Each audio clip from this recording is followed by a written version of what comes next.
Today, I am so excited to talk about one of my favorite stress management practices.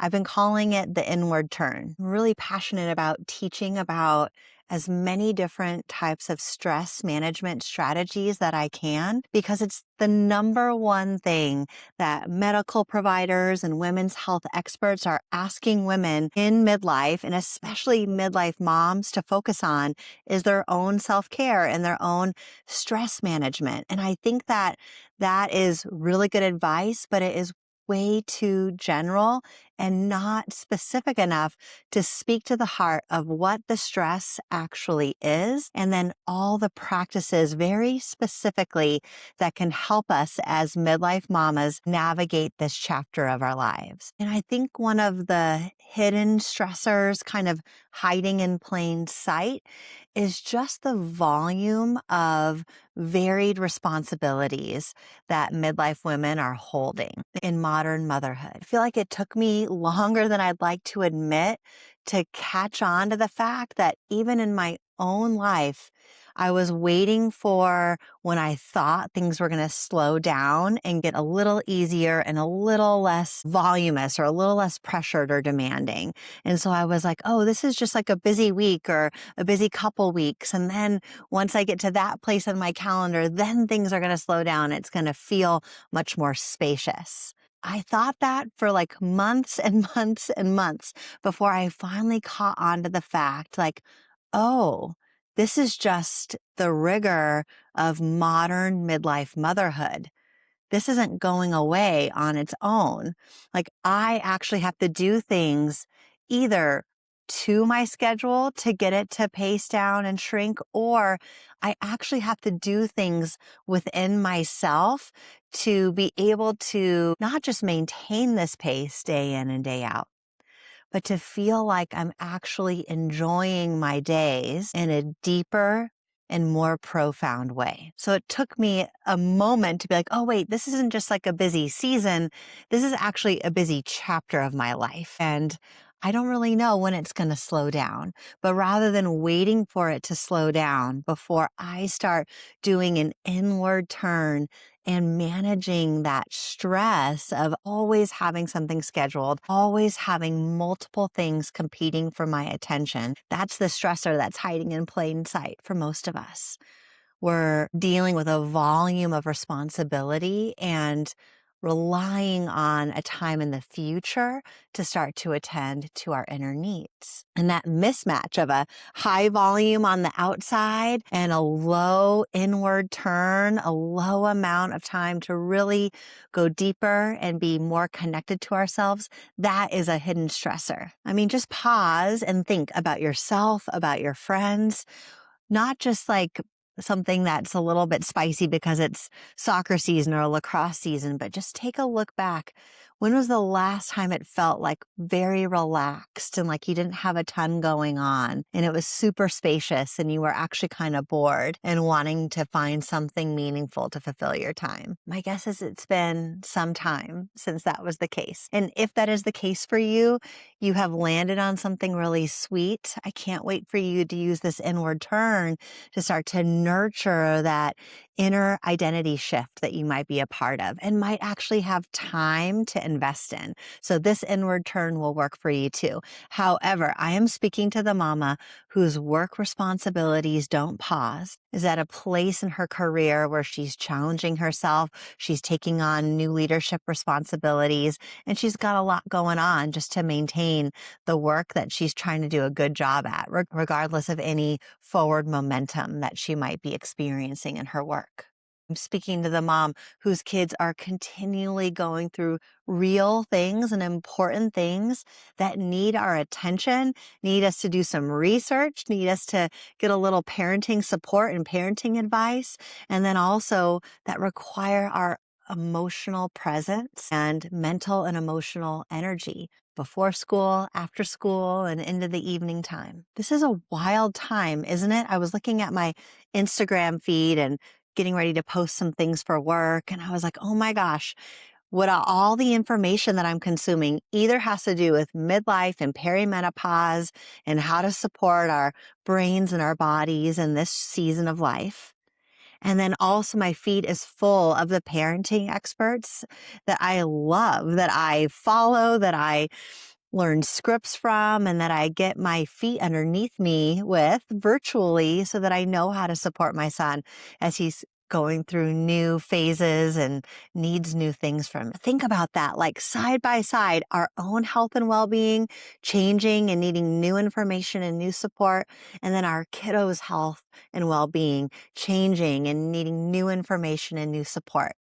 That's quite a heavy load to carry. And most moms I know are caring for kids of multiple ages and multiple stages. So there is so much to attend to and care for in just a normal everyday world. Put our work and career responsibilities and aspirations on top of that. And then maybe putting in some of that aging parent in the background of parents that are needing more care and support and that might need some research and time and energy as well. I was on a multifamily trip this last weekend, and the conversation for everybody, men and women, were what was going on with their kids, what was happening in perimenopause, and what were our parents doing and how are they faring in their current iteration of their lives that they're in. Those three things were the main things that people talked about. And then peppered in there, like what was happening with work and new opportunities and projects we were excited to invest in. So this is more than a season. It's just a big chapter of life.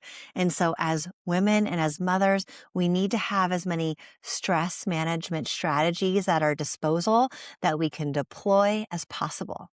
And my favorite ones are the ones that don't require you to calendar them out in advance, don't require a girls' trip or a weekend away. Though, yes, please schedule those. Those are amazing. But I feel like that feast or famine style is not sustainable and doesn't really help women manage their stress. Instead, we need practical strategies that work even in a full volume day that help us reduce our internal feeling of stress, regardless of whatever the stressors are on the outside. And as much as I like these potent practices that are short and easy to weave in, it is also just so important to normalize how easy it is to pass them by, even after you've learned them. That continual outward pull of our time and our attention as mothers, as professional women, as caregivers of all kinds, that outward pull is real, and it can make it really difficult to prioritize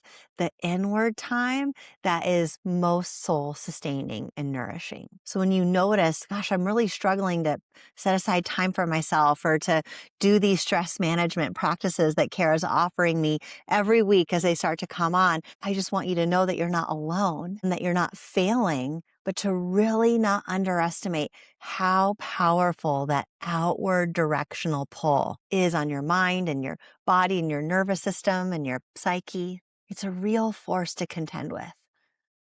And one of my favorite analogies for this is the analogy of like a lobster. And lobsters have these feelers that go out in front of them, these long tentacles, and they tap, tap, tap, tap around the world around them. And that's how they get all of their sensory information about what's happening and what to focus their attention on. And I feel like women in modern life are often functioning as lobsters with all of their tentacles out. Let's say there's 6 tentacles that can be out and they've got all 6 of them out, feeling, one into work, 2 into their kids, 1 into their partner, 1 into their family or their parents, 1 into their friends. All of these tentacles are out, out, out. And it's really hard to learn how to be oriented differently, especially when every week is like a new thing. Like you think you get your feet underneath you, and then one week there's a sick kid. The other week there's a new thing happening at school that you need to attend with, or a project deadline kind of merged its head and it didn't go the way that you planned. It's like every week there's a new thing. And I think most of us are waiting for an event or like a significant chunk of time away to help us start to bring a couple more of those tentacles in, like a girls' weekend or a vacation or a slower week that's like 3 months out on your calendar. And we're putting those things into our calendar because we're really longing for time to get back to ourselves and back with other women who are soul nourishing for us as well. So the inward turn that I created is about something that you don't need to schedule 4 months out from now. You don't need to wait for it to occur. It's something that you can put into your day today. It doesn't require you to do anything different than what you're already doing, but it does require you to kind of push against the trend that would say all of your attention needs to be outward. And it requires like a fierce loyalty and a little bit of a oomph from the inside to say, no, like I'm going to reclaim my life to put at least two of those tentacles inward. I'll put one into my family. I'll put one into my work. I'll put maybe two more into other things that are happening that are important to me. But then I'm going to keep two inward for myself. And this inward turn practice is one way to do that. I like to think of the inward turn as a high potency minute. So if you're like me, your day might be scheduled down to the half hour or the hour. So minutes become really precious commodities in a busy mom's reality. And I want to supercharge the minutes I take for myself. High potency minutes is meant to kind of feed our mind, our soul, bring some parasympathetic response to the nervous system, helping us to manage stress and helping us to stay more deeply connected within and enjoy ourselves and enjoy our lives and practice filling our in-between time, not with more kind of outward soothing and consuming, but more practices that bring us inward and find some joy and peace from the inside. The inward turn is a 3-breath practice. That's it. 3 breaths. And I would recommend you let one breath represent 1 minute of time. So we're really looking at a 3-minute window of time where you're choosing to turn all of your attention on the inside, focusing on your 3 breaths in the way that I'm about to teach, in giving yourself the gift of your undivided presence and attention. And before I teach it to you, I want you to start thinking about when in my day could I layer in this stress management practice, this inward turn 3-breath practice. I want you to think about, rather than it being something you add into your already full schedule, more so something that you're layering on top of something else that you would already be doing, where your mind could be on something else, could be on work, could be on problem solving something, could be on anticipating something, but instead you're choosing to put your attention inward. So these are times like making coffee in the morning and having your first couple sips of it to yourself quietly.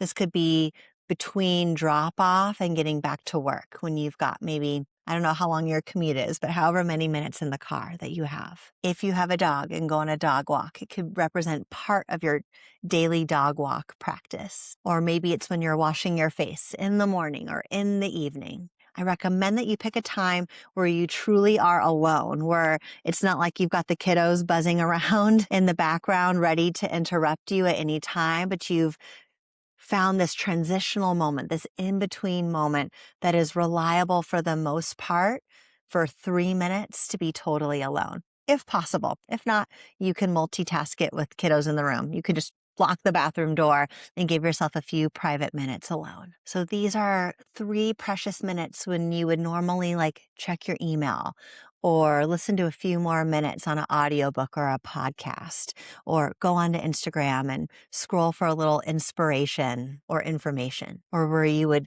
get ahead on tidying up the house or doing that next load of laundry. We want to try to start to not let all of life's demands, all those outer things, to crowd out every inch and minute of our lives. So we need to fight for these high potency minutes where it's just you with you on the inside. So you can set a timer for this if you want. You can set a timer for 60 seconds and push play and then take your first breath and then focus in the way I'm going to guide you in focusing. And then when that minute is over, you can push it again to do the second breath and then push it a third time to do that final breath. If you like a little structure like that, it feels more comfortable to do it that way, or if you really are on a minute to minute schedule in that section of your day that you're trying to bring in some high potency time for yourself, set that timer. Otherwise, just give yourself a few minutes to just enjoy the spirit of each breath if you've got that time to give to yourself. So the first breath of the inward turn is anchoring into a friendly and loving hello to yourself. So you're not doing like a performance check. You're not getting a review. You're not really even taking your own temperature. You're not really asking yourself, how am I doing? What do I need to fix? What can I improve? What do I need to be working on? None of that. You're just letting the first breath be like a warm hello, a generous embrace, like that moment with a friend that you haven't seen in so long that you just give that extra couple of seconds of a hug to because you're so excited to be in her presence. This is just a warm and friendly acknowledgement of yourself. So it's like taking a deep breath in and imagine that breath plunging an anchor deep down into the deepest part of you. And the tone of that anchor is, hello, it's so good to see you. I'm here. I'm present. I'm listening. And there's just this spirit of warmth and care that you're bringing with that gentle hello to yourself. You're just saying hello to here. Hello to the me that's here right now, exactly as I am. Bring as much tenderness and kindness and just a little bit of that golden retriever energy that you could bring. You know how if you have a dog, you come home and your dog is all like wiggle tail, body wiggle energy, or when you get to see your kiddo at the end of the day and before you take their temperature, you just let your own face light up and you're receiving them with that golden retriever, like so happy to be with you energy.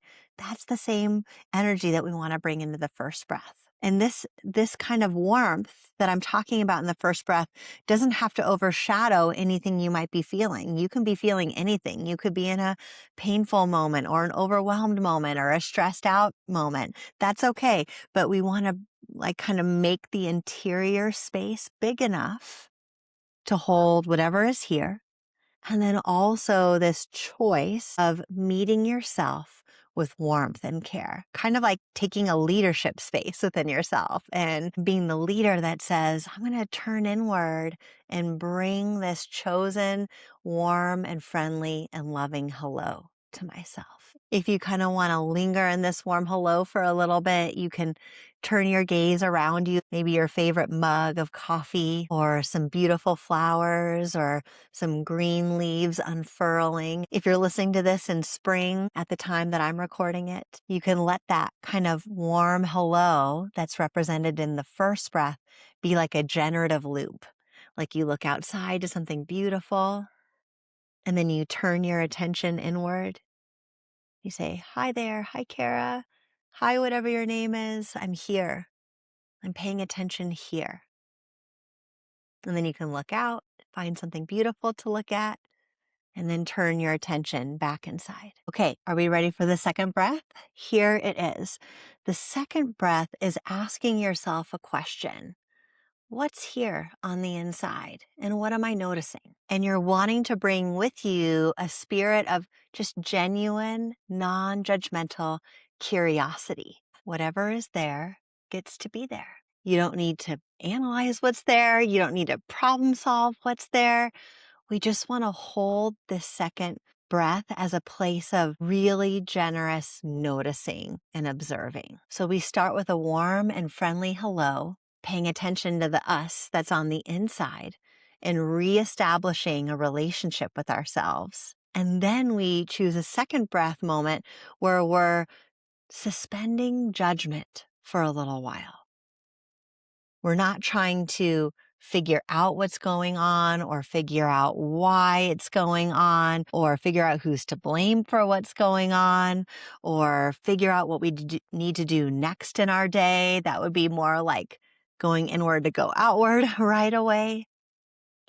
Instead, we want to really practice putting that really good problem solver part of us a job to do, which is just she can put her feet up for a few moments.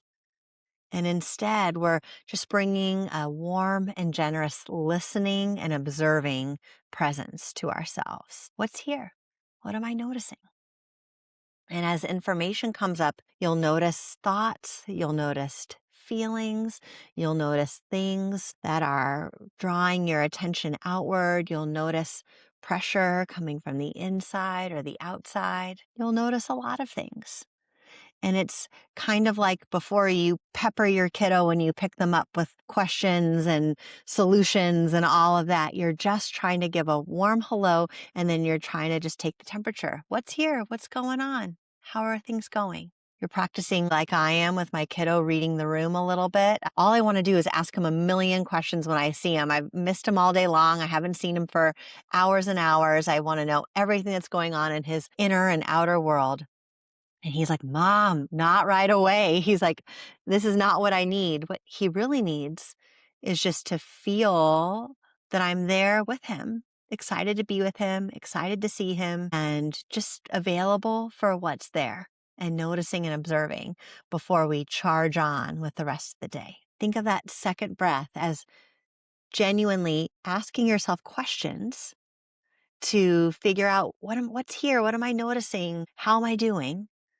But you're not like peppering yourself with questions and moving on to problem solving. You're just inviting an inner dialogue to start to occur. I often notice that I feel like how I'm feeling has to do with whatever's going on around me and how it's going versus being able to notice all that on the outside and then separate myself from it a little bit and then go inward and be like, well, that's how I feel about all of those things.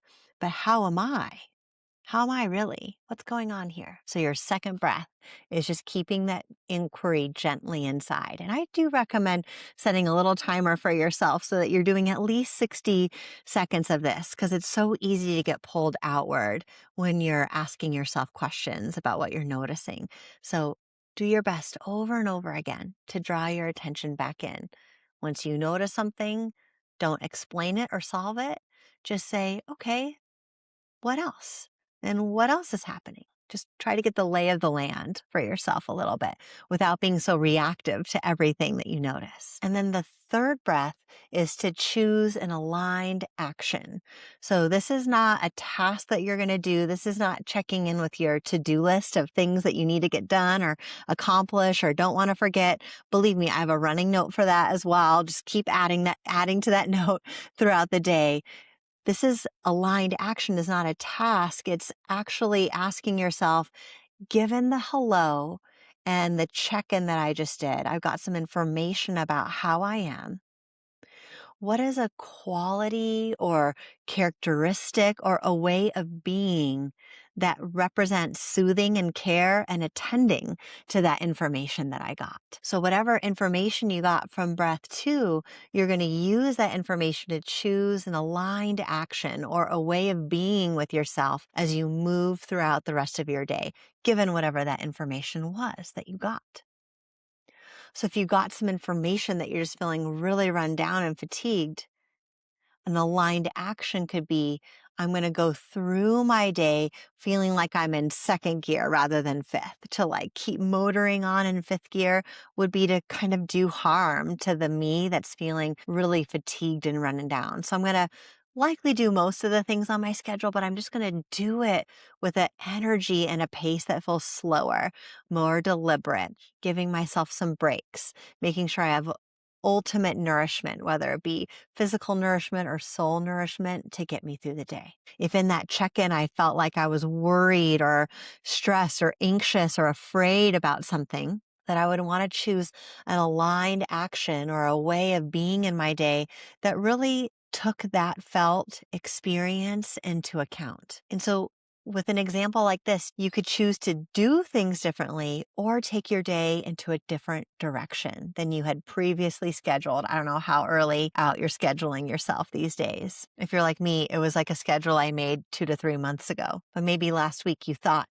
today would look a certain way. And if you're getting information from that second breath, that's letting you know that you're feeling stressed and pressured and anxious, then you might want to either alter what you're choosing to do in that day or choose to do that day in a certain way. Maybe it's reaching out for some extra support.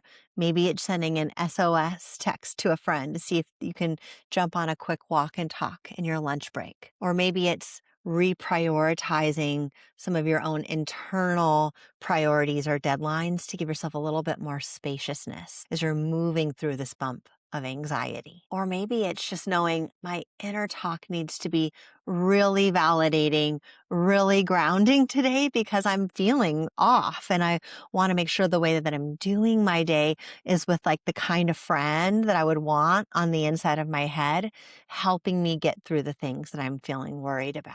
Or if the information you're getting from the inside is like, I'm feeling really spacious today. I'm feeling energized. I'm feeling really grateful for what's happening in my life. You want to use that information to influence your day as well. You might want to be strategically thinking, what do I want to step into given that I'm feeling this way? Is there anything I want to give to myself in addition to what I had already planned that could augment and sustain this good feeling that I have on the inside? Or maybe this third breath and this aligned action is, let me just take more minutes like this. Let me keep doing the things that I've been doing that are really helping me move in the direction of this spacious and generous feeling from the inside. So this third breath and this concept of aligned action is sometimes represented by a specific concrete action that you're going to take. I'm going to do this for myself today. But more often, I think, especially when it's like a high potency minute, it's literally a minute of time. It's more thinking about the way that you want to show up to your life versus the things that you want to accomplish in your day. So think about the qualities or characteristics of your presence that you would like to bring to your life and to yourself as you're navigating the rest of the day ahead. That could look like, I'm going to move with compassion. I'm going to move with calm. I'm going to move with spaciousness. I'm going to move with determination. I'm going to move with loyalty. I'm going to move with care. I'm going to move with kindness. I'm going to move forward with any word that you know is like the antidote or the augmenting factor of what you got in breath two. Antidote meaning I'm feeling this difficult way, so this is a way I can be with myself that's soothing. And then the augmenting factor would be, I'm feeling this thing that I'm really excited about, and I want to augment it. I want to feed it. I want to fuel it. And I can do that with this quality or characteristic. So think about your aligned actions as ways of being, like values words like courage and bravery and kindness and dedication and loyalty. I'm probably repeating myself right now, but pick a word that feels really meaningful and significant to you and use it as a word that you're going to test all of your other actions against as you move through the rest of your day. So that's it, the 3 breaths of the inward turn. And it can really be as short as a 3-minute practice. There's actually a pretty big cost of not accessing those high potency moments on the inside on a daily basis. We really do need to guard around and protect a sense of deeper enjoyment within ourselves. In the Vibrant Mom Collective group that I facilitate, we were talking in this last meeting about how difficult it is to actually just sit down sometimes and do something that's not productive, but meant to be just solely for ourselves, to follow a curiosity or to think deeply about something or to connect for a longer period of time emotionally with ourselves. And when we're not doing that, usually it starts as like a vague sense that something is missing. It's like an itch that we can't scratch, that there's so many good things happening in our lives, but we're lacking this feeling of deeper connection, or we're feeling this kind of like buzzing and outward pull that doesn't feel 100% good,